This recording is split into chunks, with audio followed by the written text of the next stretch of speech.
Bom dia, meus amados, a graça e a paz do Senhor. Eu sou o pastor Rômulo Pereira, da Igreja Batista Palavra da Graça, e hoje nós vamos estudar os Atos dos Apóstolos, capítulo 8, verso 39, que diz: Quando saíram da água, o Espírito do Senhor arrebatou Filipe repentinamente. O eunuco não o viu mais e, cheio de alegria, seguiu o seu caminho.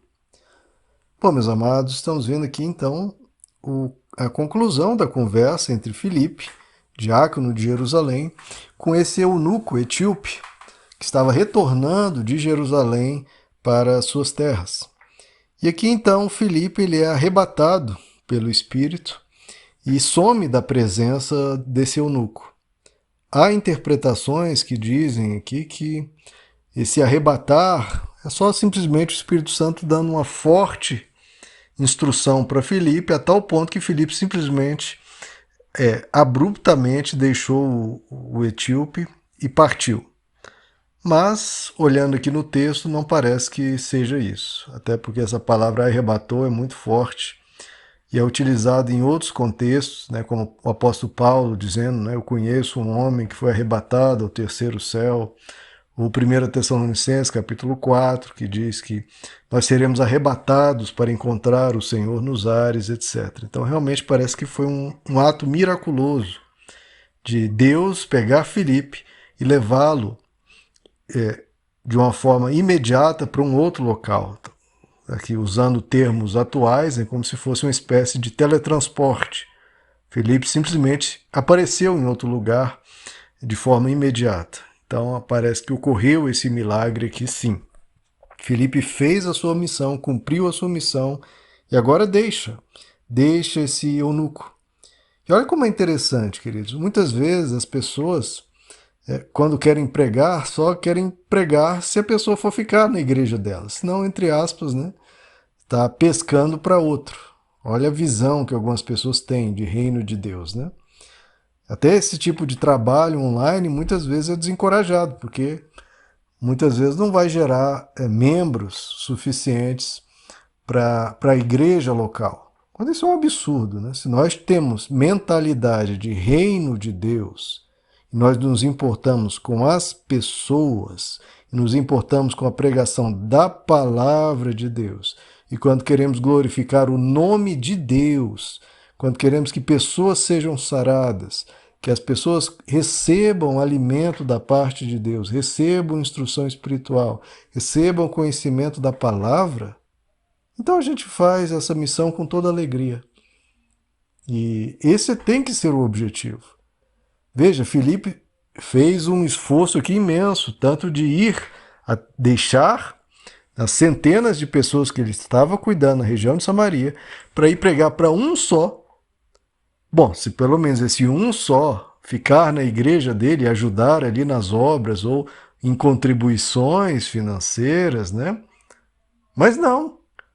Todo esse esforço despreendido aqui pelo diácono Filipe não redundou em nada, entre aspas, para ele.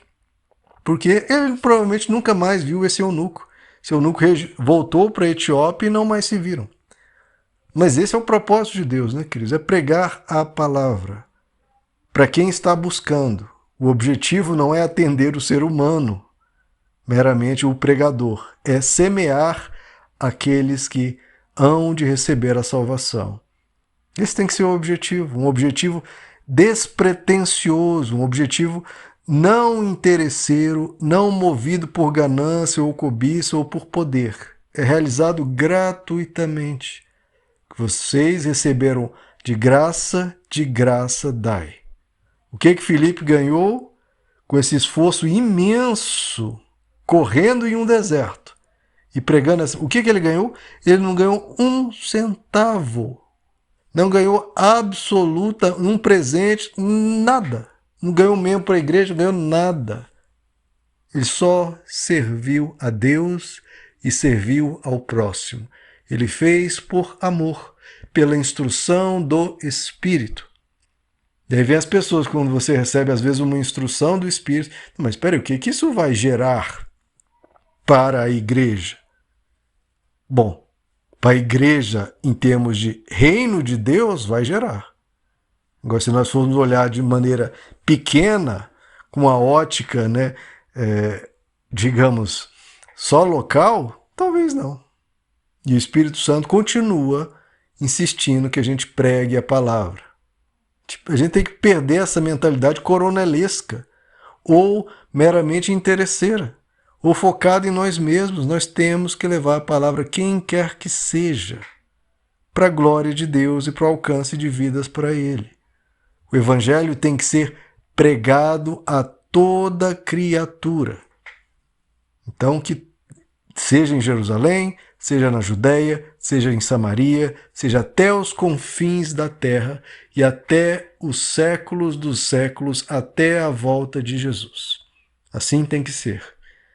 E esse eunuco foi alcançado porque ele desejava, né, queridos? Como nós vimos, ele estava lendo, ele havia retornado de um culto, de uma celebração, de ter passado ali um longo período em Jerusalém adorando a Deus, e no retorno ele, em vez de dizer, bom, já cumpri a minha obrigação religiosa, não. Ele estava lendo a palavra de Deus, ele estava querendo mais. Esses são os verdadeiros adoradores, queridos, aqueles que não, já estou cansado disso, nossa, já para mim já deu. Não, é aquele que eu quero mais. Ele tem fome e sede de justiça, como Jesus disse, bem-aventurados são os que têm fome e sede de justiça. Por quê? Porque eles serão fartos. Eles vão receber mais. Esse eunuco etíope, que havia viajado da Etiópia até Jerusalém, de carruagem, não de avião, adorou a Deus por muitos dias e ainda estava lendo a palavra de Deus, olha a fome e sede de justiça, ele foi farto, porque Deus enviou uma pessoa lá para instruí-lo, para ensiná-lo. E olha só, e depois de tudo isso, o texto diz, agora sim ele estava, né, já exausto de tanto adorar o Senhor. Não, diz que ele cheio de alegria. A pessoa, ela continua celebrando, ela está feliz por estar na presença de Deus. A presença de Deus não é cansativa e nem pode ser. Quando a pessoa realmente abre o coração e tem um encontro com Deus e vive com Deus e está com Deus, essa pessoa, ela parte sempre em alegria, não enfastiado, não exausto, não, a pessoa, que bênção, que alegria estar na presença de Deus. Então vemos o exemplo de duas pessoas maravilhosas, né, queridos? Filipe, que não tinha qualquer interesse, que ele não era movido por ganância ou por poder, era movido só por amor a Deus e ao próximo. E esse eunuco com essa fome e sede de palavra. Que você e eu possamos ser assim, meus amados. Que Deus os abençoe. A graça e a paz do Senhor.